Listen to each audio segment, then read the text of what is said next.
Hey, what's up, everybody? I'm here to give you guys my review for AEW Dark, Episode 9. But before I do that, there was an exclusive thing that took place that I want to talk about that was absolutely awesome. And that was the Be in the Inner Circle episode that aired just before this. It aired last week, so I want to talk about it.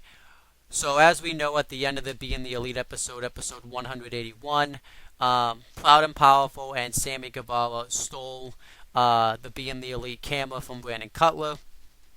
So, they were basically going to do Be in the Inner Circle, and that's exactly what happened. So, we had the intro for it. We see Leva Bates reading a story to Proud and Powerful and Sammy Guevara, and it's actually pretty funny. They learned from this not to take anybody hostage. They take a selfie with like an old school like 1980s camera, and they steal a phone afterwards, which was funny. And then they do the intro for it, which is just basically a parody of the Be in the Elite theme, except it's Be in the Inner Circle. Then they're like at Chicago, and they're basically making fun of all the skits that Be in the Elite does, which was funny. I loved it.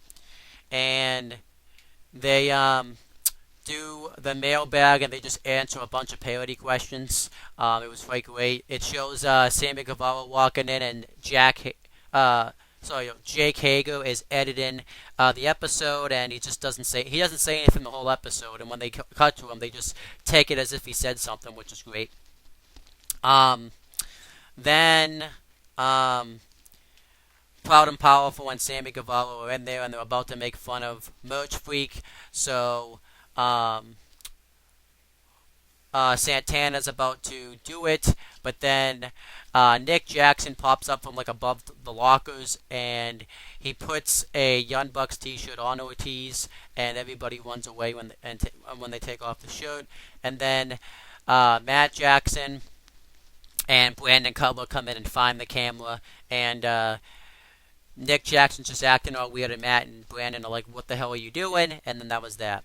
This was great. I really enjoyed this. I liked how they used this to continue a feud between the Elite and the Inner Circle. I thought that was a great idea, and it was something that, like I said, we really haven't seen before. So keep that up.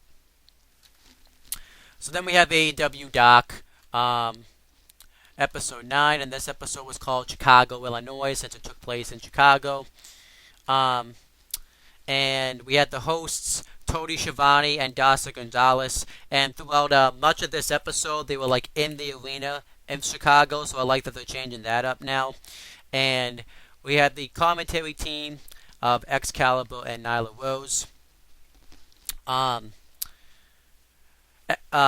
was supposed to do commentary with Excalibur, but we find out that during a meet and greet, Nyla Rose took out Shauna. She attacked her and like powerbombed her through a table. So instead, Nyla Rose did the commentary instead. I actually like that. It continues the feud of.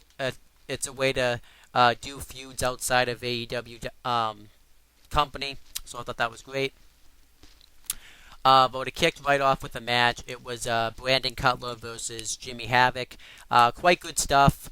Brandon Cutler starts off the match on a roll, and he hits like a springboard like side kick, which was cool. Jimmy Havoc continuously bites Brandon Cutler. He gouges him in the eyes. And what I liked about this match is nobody really seemed to have the advantage over the other. There's a spot where Brandon Cutler throws Jimmy Havoc into the guardrail, and Jimmy Havoc just loves it. So Brandon Cutler just keeps beating him up, and he goes to hit a chop where he's a post, but he misses and hits the post himself. And then Jimmy Havoc goes to do it, but he doesn't miss because he's smart and just chops him in the back. Brandon Cutler hits a springboard leg drop while Jimmy Havoc's trapped in the ropes when he went for a suplex that he countered.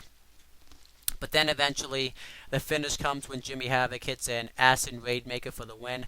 But I enjoyed this. I thought it was a nice back and forth match. I gave it 3 stars. It was good stuff. Earlier in the match, Jimmy Havoc tried to bring out the staple gun, and the crowd was chanting, "We want staples." And we found out that he got fined for using it during the Dynamite Dozen Battle Royal. So he just printed out again after the match, and he staple guns a check for $10,000 that he got fined for onto Brandon Cutler. So then backstage,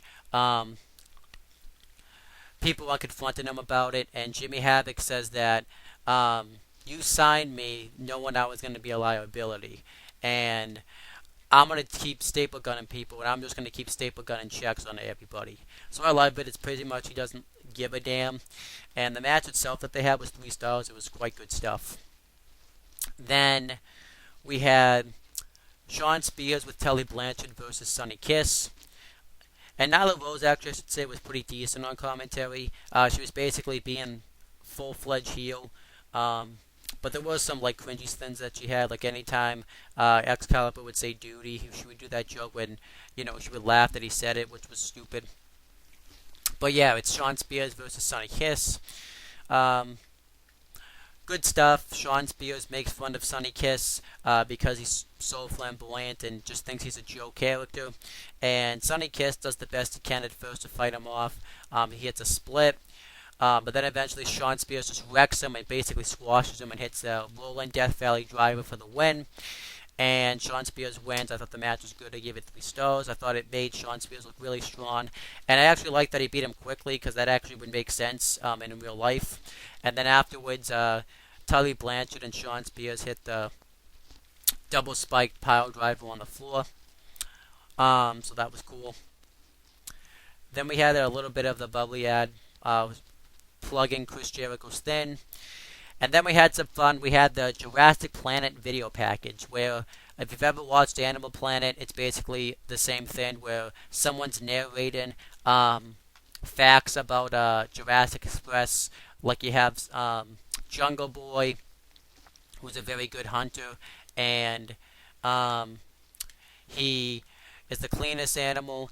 And then we over here Luchasaurus, who's awesome. He has carnivore teeth, but he still eats plants, and you don't want to disturb him while he's eating. And then they hear something, and then we find out that it's Minisaurus, and they all kind of just have a happy moment together. It was awesome. Just go watch this for yourself.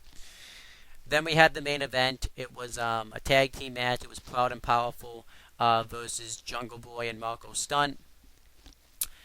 Jungle Boy and Marco Stunt get the advantage early, but then eventually Proud and Powerful cut them off. They do this spot where they keep holding Marco Stunt up for like a vertical suplex, and eventually they just keep tagging out and just switching guys doing it. And eventually Marco Stunt gets out of it and rolls one of them up, but then they continuously suplex him. They beat the crap out of Marco Stunt and Jungle Boy. They hit a cannonball under both of them that was sitting down in steel chairs. Then eventually Jungle Boy gets the hot tag and he starts getting on a roll, but eventually the roll doesn't last long. Eventually, Proud and Powerful both hit like power bombs and a knee to the head for the win, which made sense. I love that they won definitively because that's actually believable. Afterwards, Sammy Guevara comes out and they continue to beat down Jungle Boy and Marco Stunt. Then Luchasaurus comes out and he cleans house. He hits a question mark kick, a axe kick, a tail whip on everybody, and just completely lays everybody out, which is what happened because he's a freaking dinosaur. Afterwards, Jake Hager comes out and they have a face-off and they go at it. Jake Hager tries to clothesline him. Luchasaurus tries to do kicks, but then eventually the rest of Proud and Powerful and Sammy Guevara recover and they beat down Luchasaurus, and eventually the Young Bucks run out and they all fight off Proud and Powerful, Sammy Guevara, and Jake Hager, and they throw Marco Stunt into a destroyer onto Sammy Guevara, and that was it. I like this though. This put over several storylines, like a future match between Luchasaurus and Jake Hager, the Young Bucks, and Proud and Powerful. And obviously this set up that like 6-man tag they have coming up with. It's going to be Dustin teaming up with the Young Bucks to face Proud and Powerful and Sammy Guevara. So I thought this did the job it needed to do. And that was AEW Dog. I thought it was a really good show. This might be the worst episode I've seen, but that's really saying a lot because the other episodes are awesome. But I thought this episode was really good. I'll give it a B. I'm going to give it an 86 out of 100. So yeah, this was really good stuff. And that's pretty much it, guys. Really have nothing left to say. So please make sure you guys like, comment, and share this video so people will watch it. Make sure you guys subscribe to this channel for more content and click on the bell. So that way every time you upload a video, you guys will get the notifications for it. And make sure you guys do the same thing for my CM Brothers and No on the Talkinator YouTube channels. And that's pretty much it, guys. Talk to you later. So I forgot to update the win-loss records, so I'm just going to do that real quick. I don't know how I did, but it happens. So Brandon Cutler is 0-5, so there you go. Continuing, Jimmy Havoc's 3-6, so hopefully he can gain some momentum.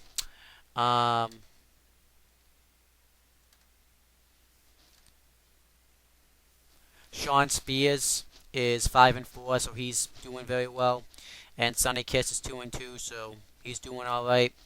And then both members of Proud and Powerful, I think are 4-1, but I'm gonna update that because I forgot to update one of their win-loss records, and they both have the same one. So I will make sure to look into that. But I think it's four. I think they're both 4-1. And then Jungle Boy made history. He's the first wrestler to go into double digits. He's 0-10. What a loser he is. And then Marco Stunt, I believe, is 0. He is 0-8. So those are the updated win-loss records.